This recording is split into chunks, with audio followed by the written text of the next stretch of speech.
Wait a second while this thing catches up. I hope you're not watching because this would seem stupid. But I think it's about to start. Okay, so, this thing says live and the thing is not moving. I think it's moving. Okay. Welcome to the Flipping and Wholesaling Houses in New York show. I'm Michael Pinter. I teach you how to start flipping or wholesaling houses in New York if you're already doing it, how to grow your business. So, question I got is, what does a counter offer mean? Now, couple of things. So I'm going to talk about what a counteroffer means, what it really should mean, and as you stay to the end, I'm going to sort of tell you a strategy on how to counteroffer to try and get the most out of somebody. So now I was a trader on Wall Street for a little bit. I was a broker, I was a trader, and really offer doesn't mean what you think it means. Offer is always when you're asking to sell something, and bid is when you're trying to buy something. But in the real estate world, an offer really means an offer to buy.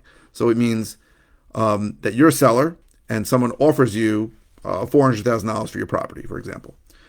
A counter offer is when you come back to them and you say, well, I'm not going to take 400, but my counter offer is 450,000, right? Let's say I'm asking 500, somebody offers 400, you counter offer 450. So a couple of things. You always want to counter offer. Now, I know that sounds foolish because a lot of people say, I just got this recently. I gave the guy an offer of what I can pay, and the guy comes back and goes, I'm insulted. I go, are you going to give me a counteroffer? Now, I beg this guy to give me a number. The truth is, if you're selling something, you should have an asking price, right? That's the truth. Now, the also truth is that a lot of my marketing is to people who don't have if not all of my marketing is to people who don't have their house listed for sale. So, but sometimes they call me and I'm like, I have a strategy to try and get an asking price from them. It's a 3-part system. I basically start with, I'm guessing you don't have an asking price, which gets them, a lot of people to tell me what their asking price is.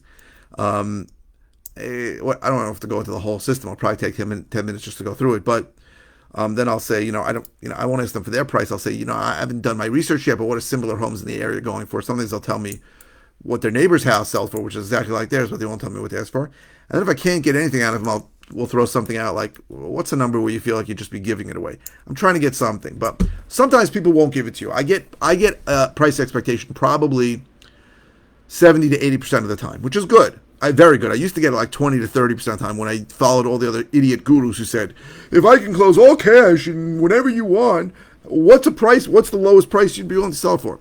That is a stupid method. It is straight out punching somebody in the face.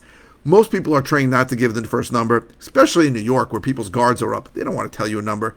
So I use very, very, very carefully selected neuro-linguistic programming tools to try and get people to tell me their number, even when they don't want to tell me the number. And I've had situations where, let's say, a cold caller or a leads manager asked them the blunt way, wouldn't get it out of them, and then I'll say something like, I'm guessing you don't have an asking price, and they'll just tell me. So, but very often they won't, but not very often, I'd say 20, 30% of the time, you don't have a number. So you don't have a number, and then you have to go make an offer. So I'll make an offer, and then so I also have another method of how to make the offer, right? So I believe making the offer is important, and you have to really apologize because you just assuming you're going to insult them and it's bad, and then they usually don't yell at me. But sometimes I'll make an offer and I'll get something like, "That's an insult! I can't believe you wasted my time."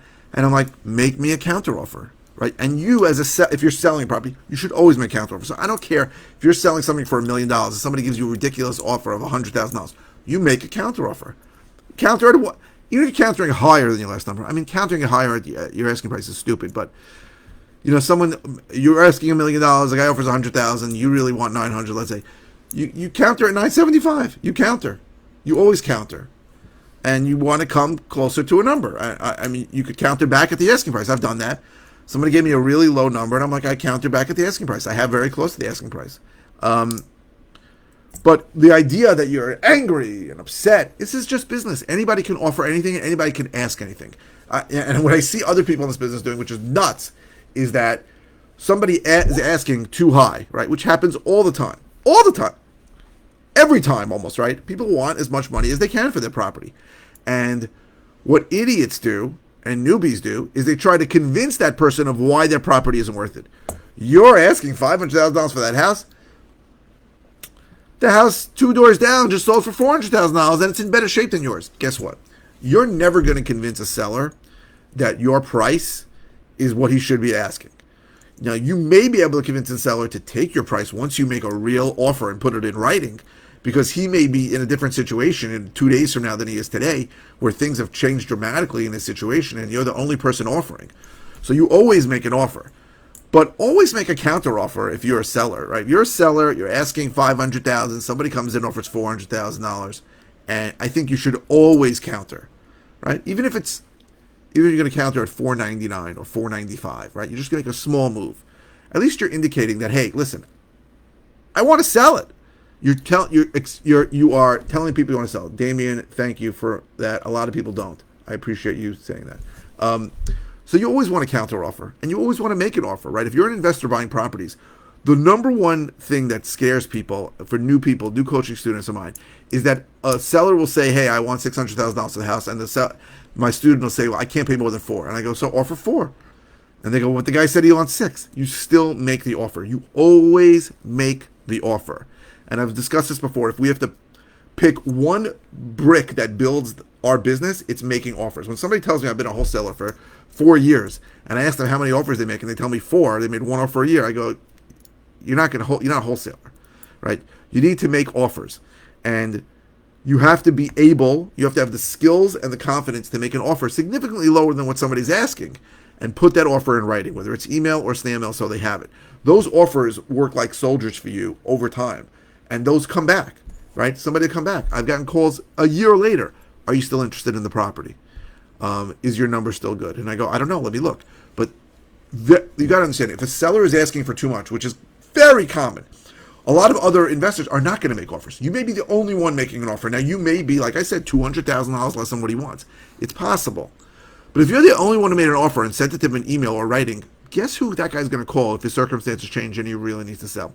He's going to call the one guy who put his money where his mouth was. And most investors don't have the balls to make an offer. They're afraid, I'm going to insult the guy. Who cares, right? So listen, I'll give a little bit of the tactic that I use to make an offer where I never get angry. I used to have people screaming at me. It never happens anymore. So that's a perfect situation. Guy wants $600,000. I can only pay $400,000.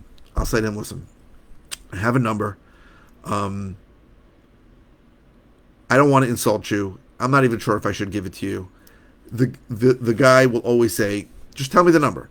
I'll say, listen, I feel bad. I know you're going to hate me. I know you're going to hate the offer. I'll make them beg me for the offer 2 or 3 times.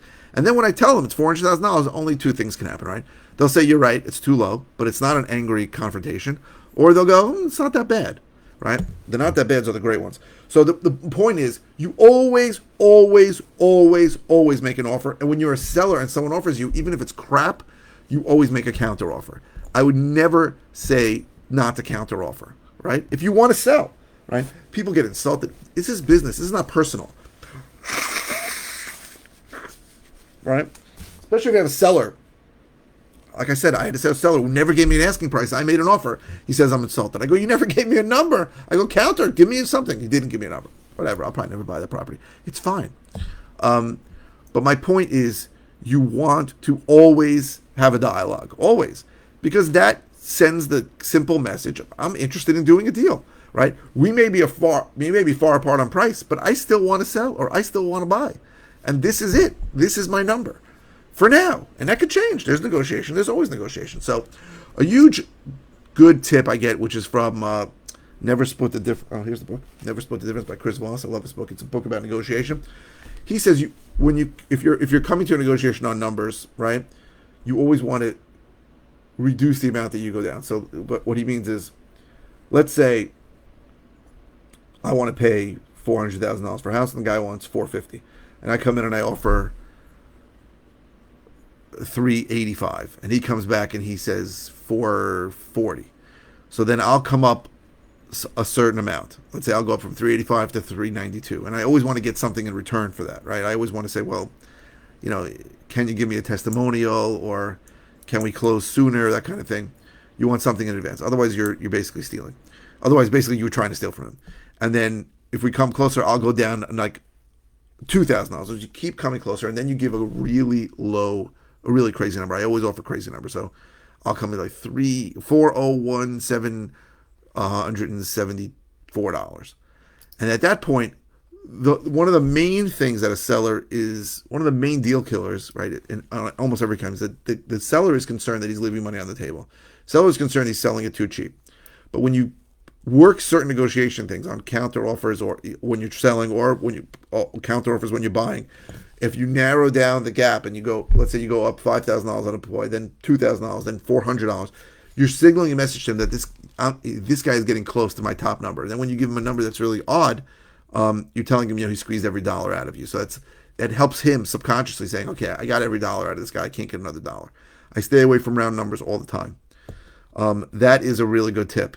Maybe I should do a whole video on that. I don't know.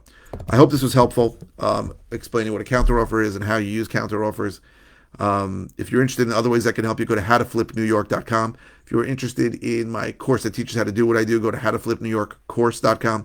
If you are interested in any information about one-on-one coaching, go to coaching.howtoflipnewyork.com. And if you are watching on YouTube, please subscribe. If you're watching on any channel, please click the thumbs up. The likes really help me. And I would say, I'll keep the comments coming. I post 5 times a week. I don't always know what the hell I'm going to talk about. So the comments give me information. If it's a comment, any comment on any topic is fine. If it's a simple answer, I'll just respond. If it's a topic that I've covered, I'll send you a link to a video. And if it's something new, I'll do a new video on it. So thank you very, very much for watching.